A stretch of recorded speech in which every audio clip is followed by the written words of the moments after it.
think ultimately the industry needs people because it is such a creative, unique industry that will not ultimately get shipped overseas. It can't, right? We have to Right. build things in place. So I think it's in many ways it's a very secure industry for people to consider to go into too. And I think it's, the barrier of entry if you want to be entrepreneurial, if you want to get a pickup truck and learn the industry and start with, like we did with a couple of buddies, and you get down the road and you sell this project, you build it, et cetera, you move forward, you can really make a nice living.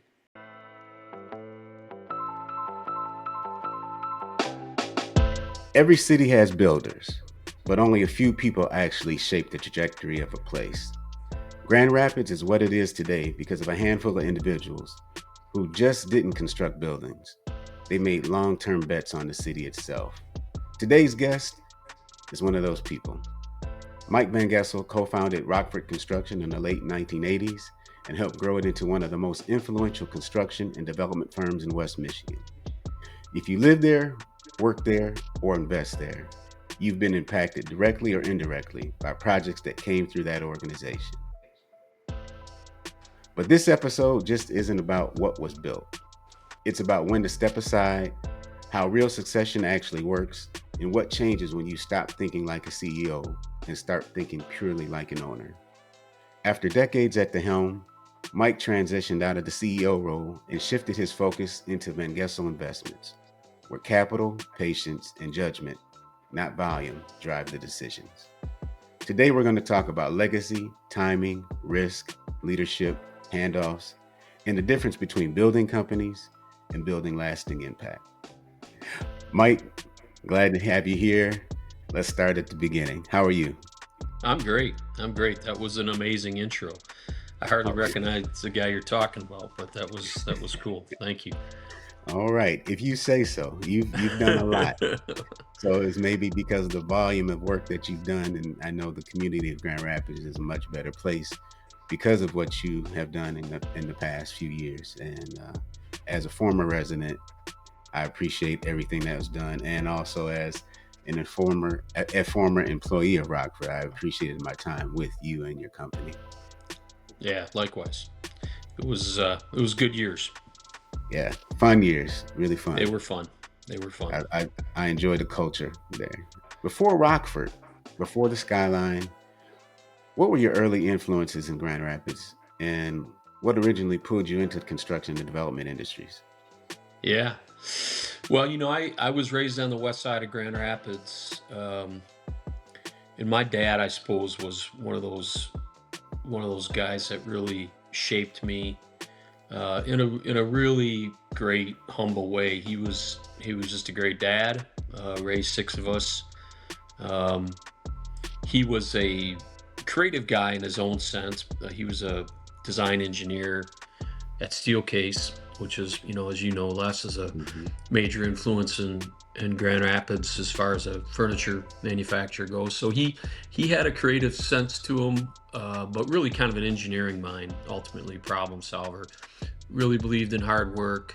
So we all my brothers and I, we had paper routes, and then kind of went to work at a young age, young teens in the neighborhood at restaurants, and that was just it was just a good balanced life. We did sports, but I think the expectation was early to learn discipline around work, and um, he worked hard to put us through really good schools, and I Hmm. appreciated the education that we came away with, and so he really was foundational to me. And then early on, my sister Chris, um, who's third in our family of six, started dating John Wheeler, and John was just a really impactful guy, really cool guy in my life, who kind of was a whole different type of personality, very creative, Hmm. brilliant,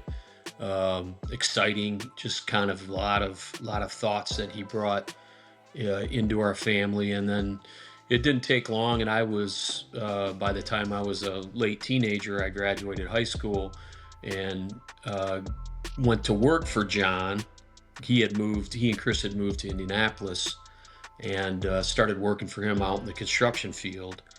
And that was my first summer after high school, and then going to Michigan State, I went into construction management, and really that set the tone. I worked at the physical plant while I was at Michigan State, so I did a lot of Okay. campus projects. So it was very much applying what I was learning during the summers, and during my time at Michigan State. So I kind of came out very fortunate, with a pretty decently well-rounded experience. Had already spent some time in the office. All that my summers, I kind of went from, working in the field to working in my last internship was working in the office for these guys. So 1986, I graduate. I go right to work in the office. I'm a project manager, and just got thrown some incredible opportunities. That's a big long story, what was going on in that company, and how opportunities came, and I stepped up and managed some fun stuff, some complex stuff. And then about a year and a half into it, John and Chris wanted to move back home, raise their family up here, and he asked me if I would join him, and I said, yeah, it sounds good. Not exactly knowing, I'm 20 at the time. I'm 23, not exactly knowing what I'm signing up for, but it was formative, to go through Right. the planning stages of us literally on a napkin. There was no internet, so business planning and those kind of things was rather, you go to books and you read about it. That's kind of, we remember reading books about planning a business, and Right. what are the steps to do it, and so we asked ourselves the right questions. We surrounded ourselves with really good people, and we brought an investor from Indianapolis that was really strategic for us, and away we went. And I think we had a shared experience. He was in Indianapolis for almost 8 years. I was there, off and on during college, and then those year and a half, almost 2 years afterwards. But we shared this professional experience together that Right. I think gave us that early vision how we wanted to be different in Grand Rapids. Okay. Yeah. And I really enjoyed it. And John was very charismatic. That's what I Very remember most charismatic. about him. Yeah. Yep. He definitely commanded the room when he walked in, and he got people excited about stuff. So yeah, that's what I remember definitely about. Yep. But those I would say my dad and John really, were two major influences on me. Okay. Well, thank you. Thanks for answering that question. When you scaled Rockford grew from an entrepreneurial builder into a major regional player. Looking back, what were two or three decisions that most directly drove that growth?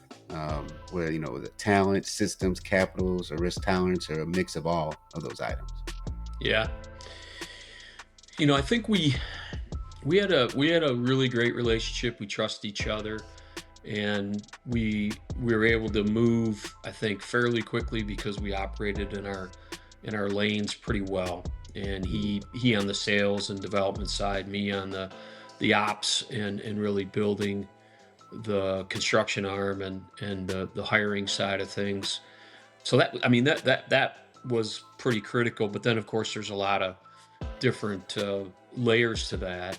Initially, when I just chat a little bit about our Indianapolis experience, we both had Mhm. this understanding, because we had spent some time with a company called Duke down there that had really a develop, build, manage mindset. Right? They were an amazing company, and we both benefited from seeing how they operated things. So we came back in a very small way.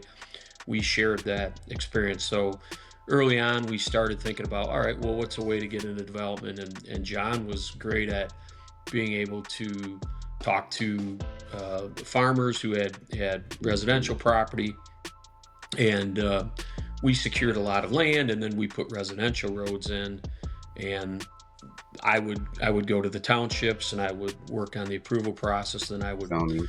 Yeah. buy the roads out, and so on and so forth. So we started by our development trajectory by doing residential, and then I can talk more about where that went to. But we cut our teeth back in Grand Rapids doing that. We also were very willing to travel, early on. There was a opportunity with a client that came back with us from Indianapolis who was up in Canada, and so we started doing townhome projects in Canada, and so that cash flow and those early sacrifices, if you will, to Hmm. travel and go back and forth were really critical because it was a little bit of the mystery as to how we in Grand Rapids even who we were and what we were able to do because we were far away doing that. Right. Uh, Everybody didn't quite understand, our stability and really what we were already accomplishing because it wasn't in everybody's vantage point. So there's kind of this energy that we were creating under the surface, and then also I think what that those early stages of travel taught us was how to advance technology Mm. because you quickly realized, to be connected with remote job sites, you had to be able to think differently, communicate differently, and be open-minded. So we quickly advanced our ability to do that as well, which I think, and if you play that forward, almost 40 years has been a backbone of the company for quite some time. And I think the big thing was culture. You mentioned just John's charisma and the ability, I think, to build something that was fun because it was Hmm. a fun place to work, and Absolutely. we kept First, that going. I mean, we really did keep that going. We had a lot of fun. A lot of people started talking about us as a fun place to do, and really trying to be good, honest brokers, right? I mean, I think what we tried to do is to mix fun with some of the known challenges with the construction company, which is, are you secure in giving bonuses? Are you honest about the situations with clients? Or how do you break down traditional walls between the field and the office? Because that's always a challenge, right? I mean, just the right. nature of the business, they almost operate, not, I wouldn't say in conflict, but certainly there's got to be an intentional way to keep bringing people to the core thing, which is the client, which is the service of the client, right? And not forgetting that there are these challenges both with what the field's got to execute on and obviously what the office has to do, but keep that mindset. So we early on, I think that culture was to really upside down pyramid is what we talked about a lot, which is John and me supporting the project There you managers who go. supported the field, right? So we Right. really tried to say everything's about the guys in the field. It's not about us, and it's not about the office. It's about ultimately executing on the field. So that culture, got contagious, and I think we were able to build just a really fun, talented team, and our clients loved it. We loved it. We just had a really good run, and we were traveling.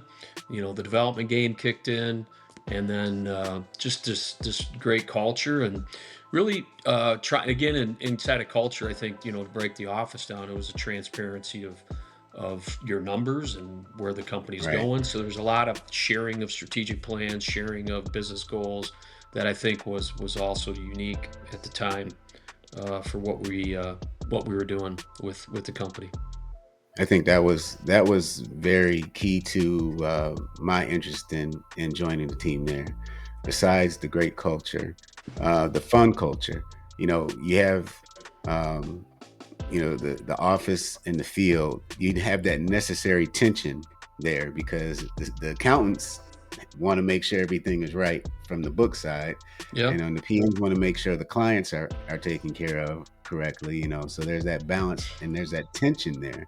But when I was with you guys, there was fun. yeah, yeah, I didn't ride, but there was the Harley team. It was just yeah, like everybody yeah, had a Harley at Rockford. That was the reputation, yeah, and we had some out amazing cookouts when yeah, uh, when we were out at the original Rockford office, not yeah, original, but the Rockford office, and then also when we moved to the gigantimous yeah, facility in yeah. Cascade, we had some good times there too. So yeah, I Glenwood enjoyed Hills, this. yeah, yeah, Yeah, Glenwood Hills, yeah. Yeah. So when you started, you had a good cash flow, good client base going with the Canadian piece. Yep. And I'm kind of gonna jump forward a little bit because I don't want to spend so much of our time talking about Rockwood. I think it's important for people to understand from where you started it on a napkin, and then let's say uh, when you decided to step down and retire. There's no such thing as retire, I don't think, in your world. But when you step down and retire, what kind of volume were you doing? I think when I was there, we were like a EMR 300 company, or Yeah. maybe like so. At the end of the day, when you decided to step down, what kind of volume were you guys doing?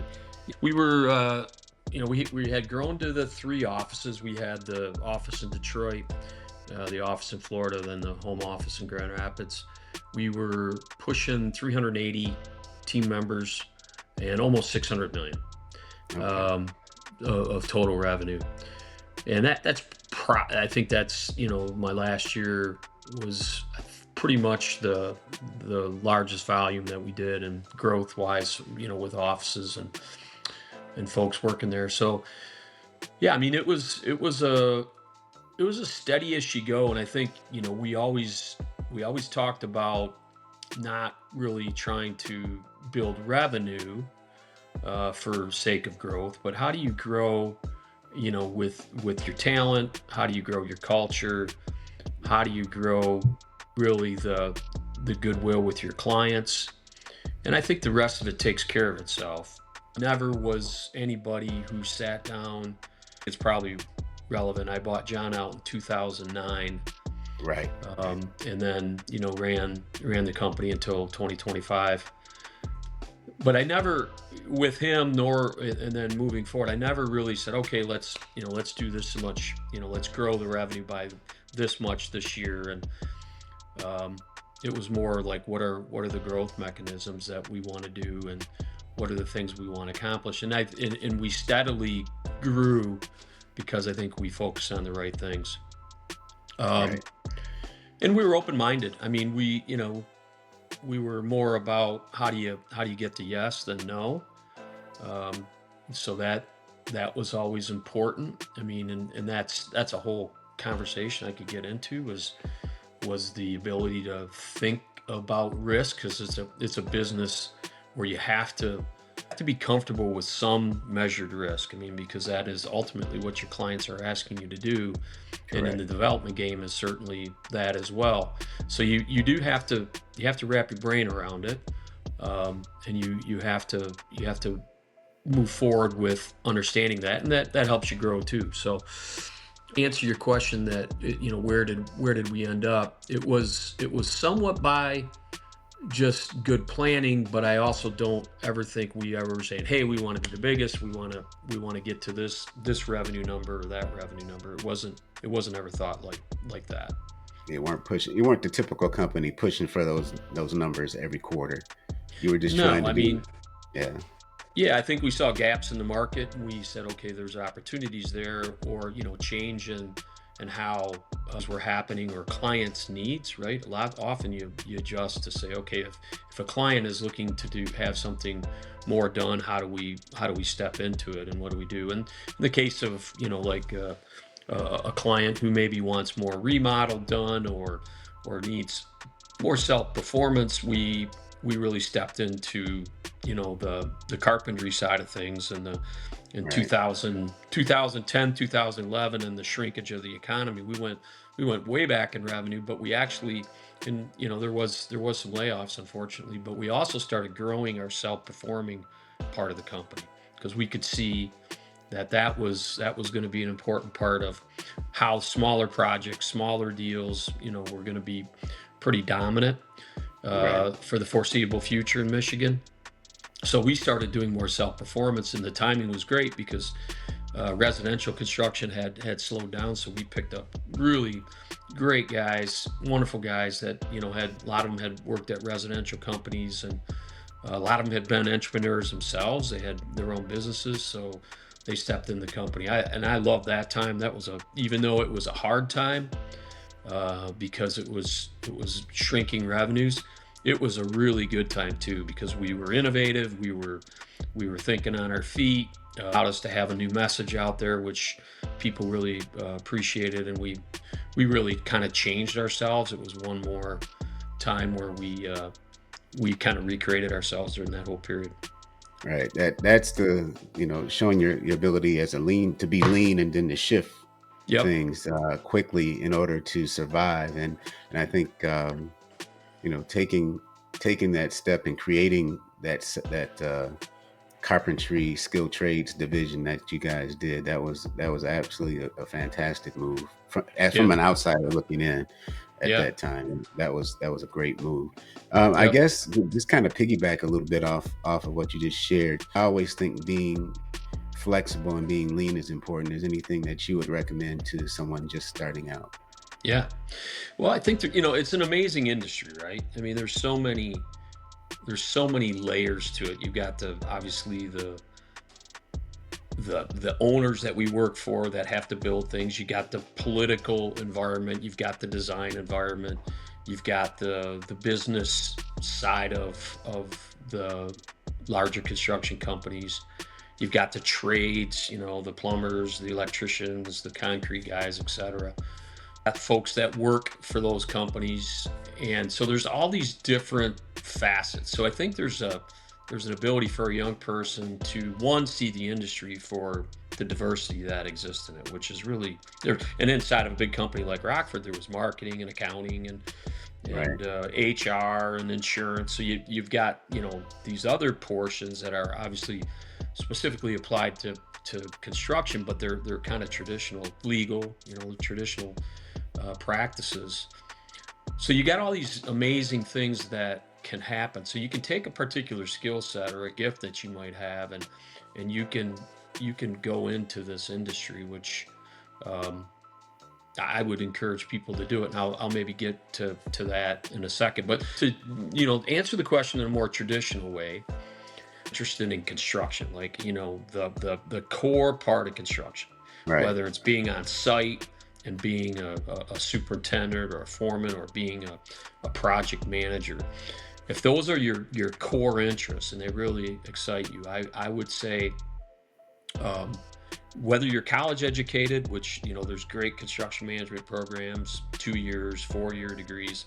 West Michigan Construction Institute, WMCI, which is a great thing that the ABC is doing, which is getting high school kids to be able to understand the industry and getting them but there's ways to get outside of the industry, get introduced to it. But I don't think there's anything better rolling your shirt sleeve up, just like I think so many of us did, like you did, right? And spending some time appreciating what the industry does as far as the folks in the field, the guys and gals in the field, and what they have to do for a living. Because I think if you can appreciate the challenges, because it's such a unique industry, there's so many things that you're trying to overcome, weather, scheduling delays because of deliveries. I mean, we could spend a lot of time just talking about unique challenges to the construction industry. But I think Right. you have to have some really early understanding and appreciation for it. You don't have to stall out there. I'm not suggesting that anybody should say, well, I gotta spend 20 years doing that. But I think you have to spend some amount of time doing that.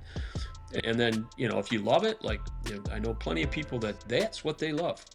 They want to stay right there, and they can Right. build amazing careers in our industry.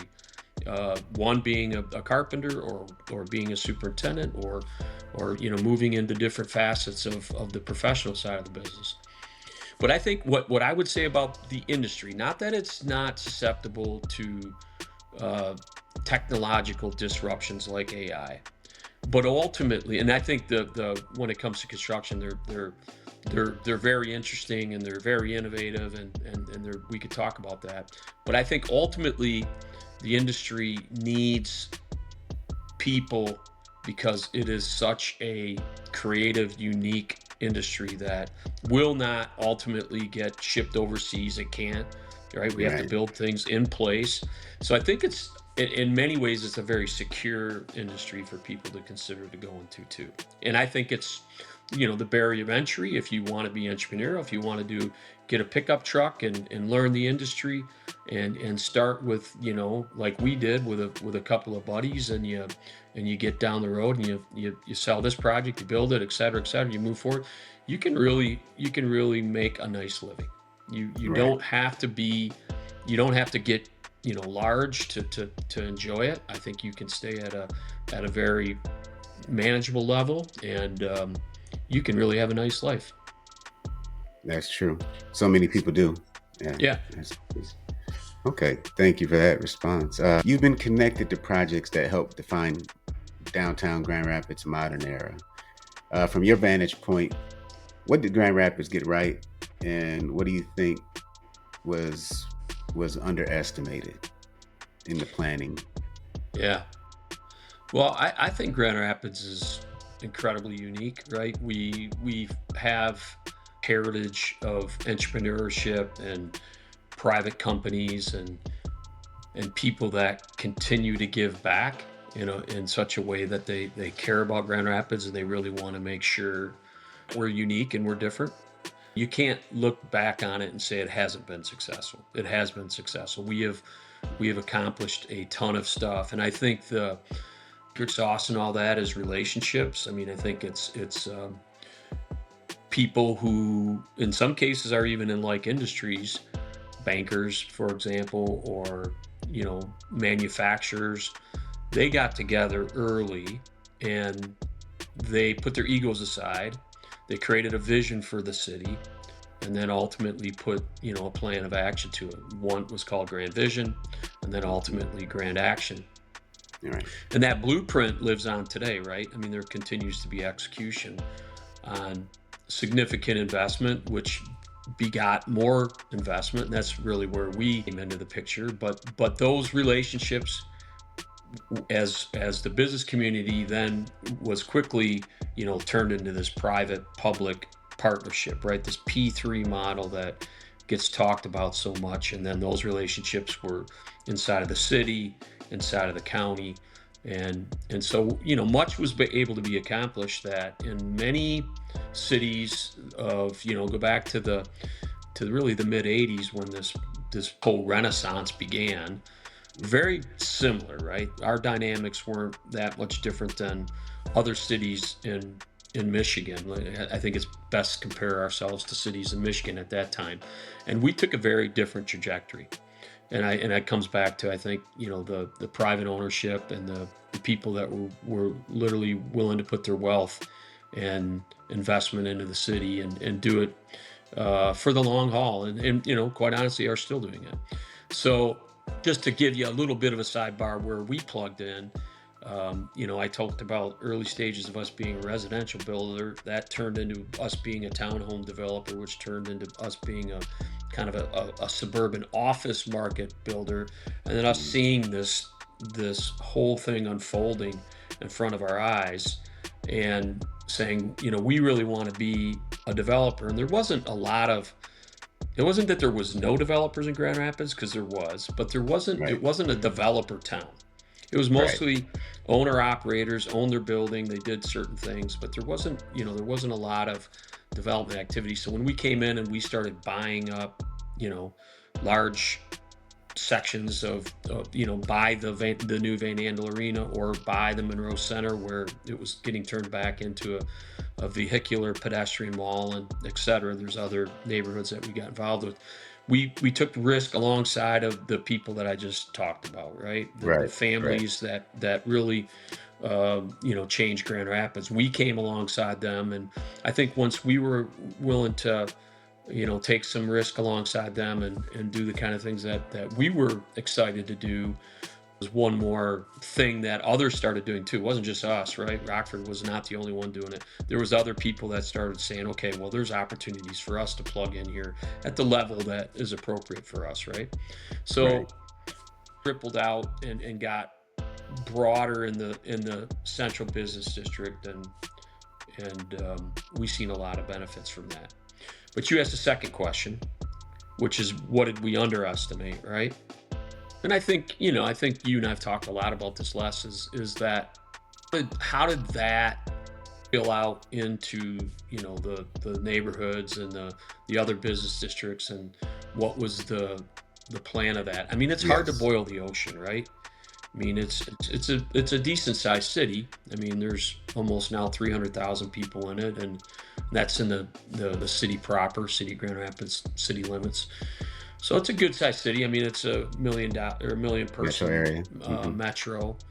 So there's a lot that can be done, and I think what may have happened, that sort of investment that we had been doing in Grand Rapids, maybe opportunistically, wasn't getting everybody in the city engaged, right? Wasn't getting everybody in the community is deeply involved as maybe what they had hoped. So I mean, that's Another that's a council. whole Yeah.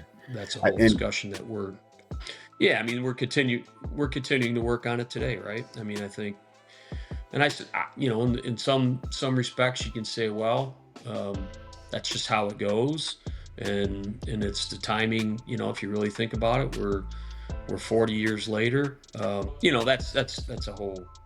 I think you want to talk more about yeah, no, that, I so was I'll going to stop say there for a that's, I second. think, and correct me if I'm wrong, I think that's when kind of you and I began our relationship, because when James and I were doing the development work along South Division Avenue, I think that's when maybe you became aware of me, and then that's when I started really learning about Rockford as well, when we were doing that work. And I think and I can't remember the exact day or whenever we met, but I think it was that that development stuff was kind of a catalyst to us actually meeting the first time.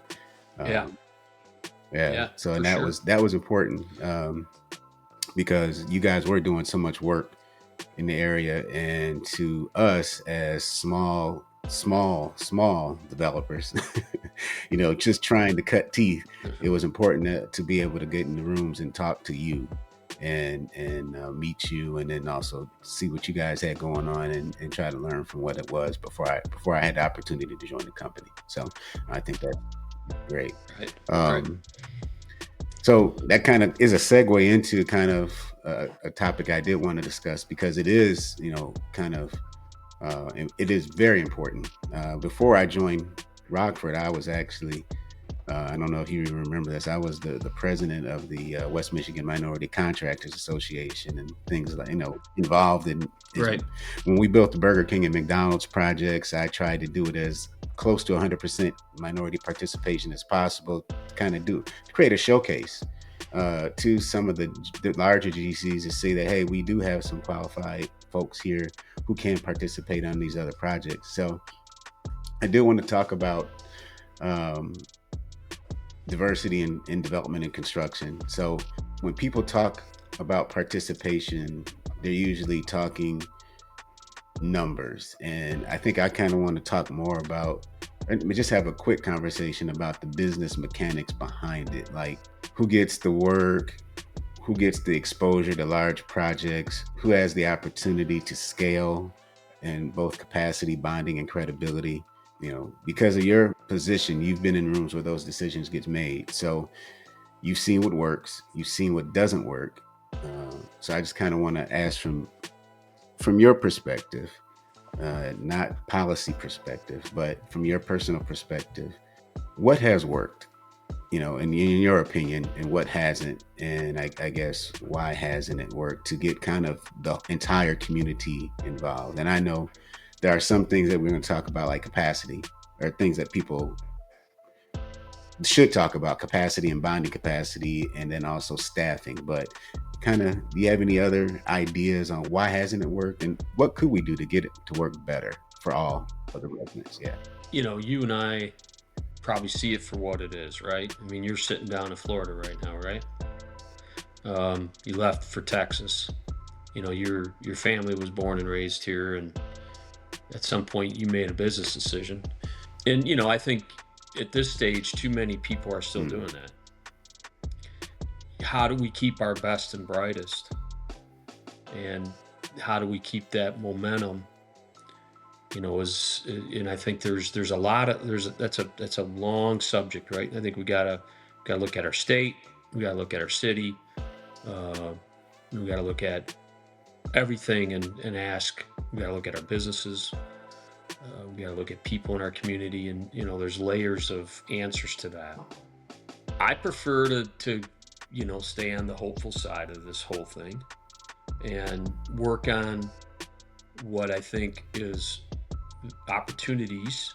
And I do see a lot of good things that can come of this. I think the recognition of the state in and of itself, Michigan, that is, that Detroit and Grand Rapids and Lansing, for that matter, kind of that 96 corridor, are much more connected than disconnected. Although there's different politics when it comes to this particular issue, which is how do we improve opportunities for the minority community specifically. I think there's gotta be a more connective strategy for the state, because I think that's going to keep everybody more connected to staying in Michigan, as well as ultimately having enough for success. So I think that I say that, and then I think there's, having thought about this for a while, there's really three things that I think are really kind of important. I think there's the boots on the ground side of this thing, which is getting people who want to continue a trades career, awareness of the opportunities, and getting them involved in the trades part of the industry, and getting them in companies. And again, then there's entrepreneurial opportunities thereafter. I think then there's the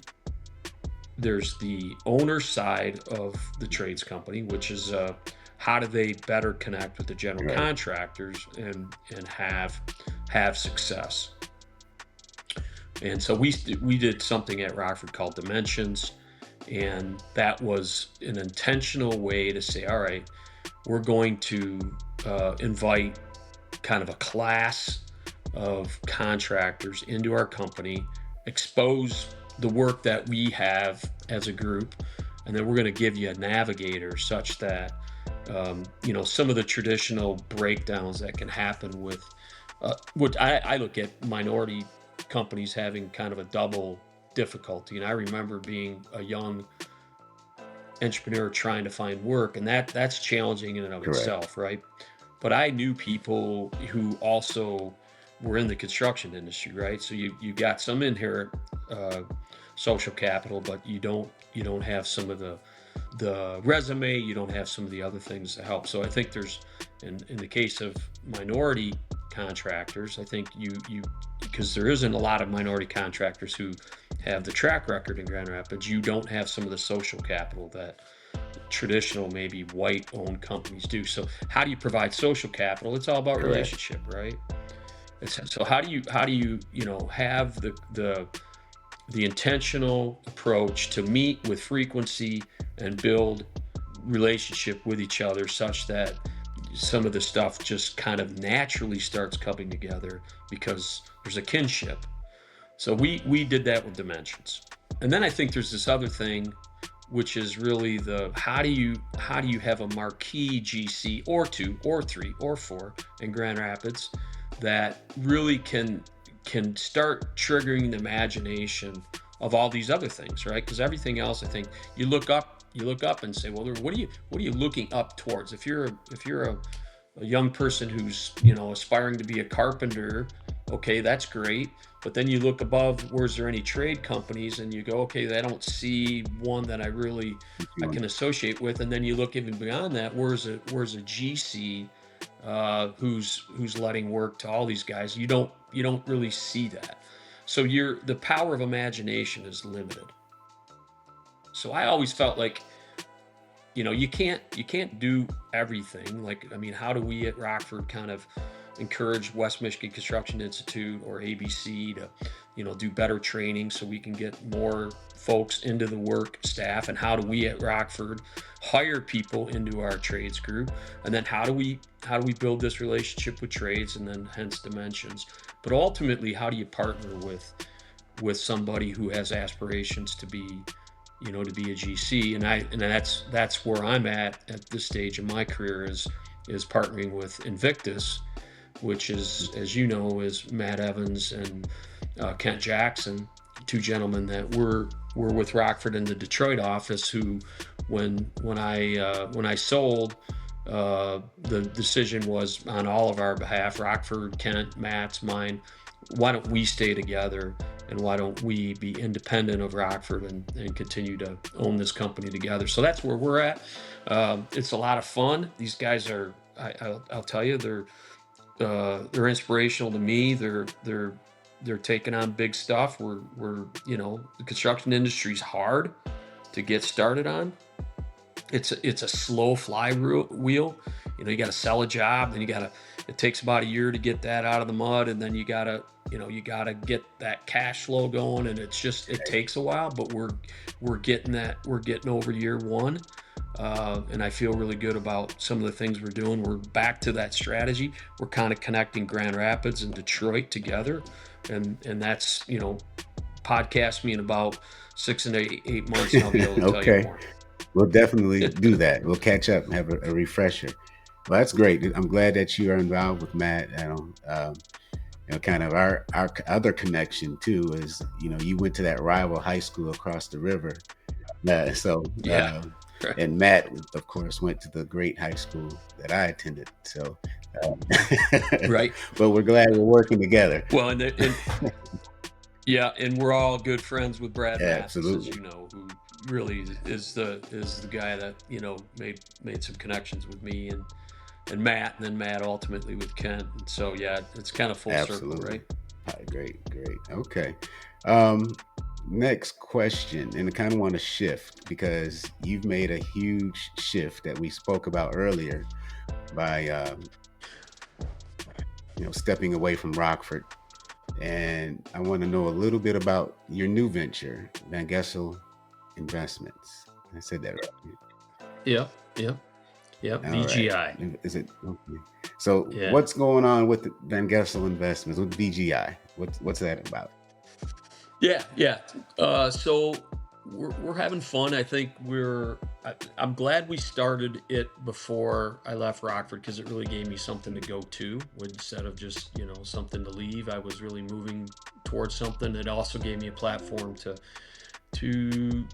talk with my family about what would it look like if I stepped away from Rockford, and what would we all kind of aspire to do. So that was good. That was healthy. We started that conversation 3 or 4 years before I ultimately made the decision to sell.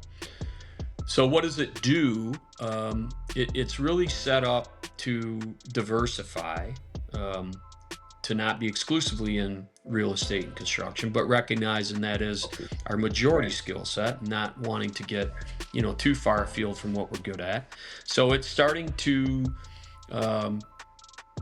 work on the assets that I accumulated over the years with being the developer at Rockford. So we're managing those assets in a number of different ways. My son Tony is really focused with me on that. So that's a lot of fun. He's doing a great job.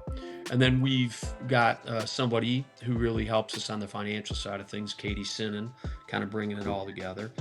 This little platform gives us the opportunity to do some fun things, more development, and then also be an owner's rep on a few things. So we've started another company called Voyage. I didn't even know if you knew that. Yeah, Voyage is the name of more of the operating company. So VGI is more of an investment vehicle, estate planning, if you will. And then Voyage is really focused on, moving forward, doing things, owner's rep, signing contracts, doing more active stuff. So Voyage is now, looking to do more developments, platform type work, and then owner's rep work here in Grand Rapids and potentially beyond. So that's a lot of fun. So Kyle Kuipers has joined me, who also previously was at Rockford, and then he was gone for a while. Did you cross over with Kyle? Kuipers, maybe it wasn't Kyle. Was there? There's a lot of them in Grand Rapids. It's kind of like Smith, Kind of Yeah. like Alan. Okay. So no, Yeah, I haven't crossed his yeah, path. but Kyle's doing a great job, and yeah. So we're having fun doing Okay. that Well, too. great. That's outstanding. Yeah, we'll have to have a whole different episode about the VGI because that's exciting. I know a lot of people would like to know about it. When you're ready to share what you guys are looking to get into a little bit more. And I guess I want to kind of close our conversation with this. When the next generation looks back 20 or 30 years from now, long after the titles, roles, and even buildings start to fade, what do you hope they say that you protected, not just what you built? This is such a cool question. I could go on about it, but I think first and foremost, hopefully we protected neighborhoods, we protected um, really great, important, um, iconic structures in neighborhoods, which many great things kind of are saved in that. Schools are saved in that. Um, Communities are saved in that.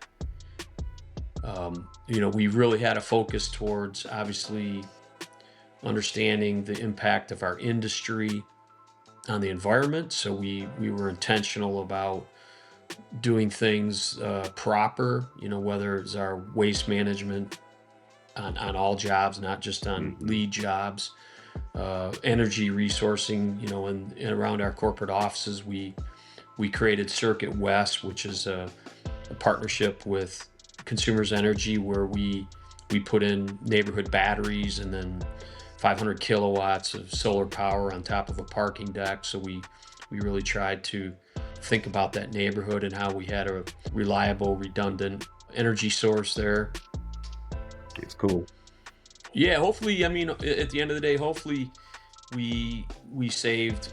I guess good planning at the company really allowed people to raise their families and just have the kind of impact as moms and dads with their kids, and that to me was always super important, that we gave them the stability of an office and field environment that they could be confident in, so that they could be proud of the company, and then ultimately focus on what's important, not job hopping, but stability in their homes, and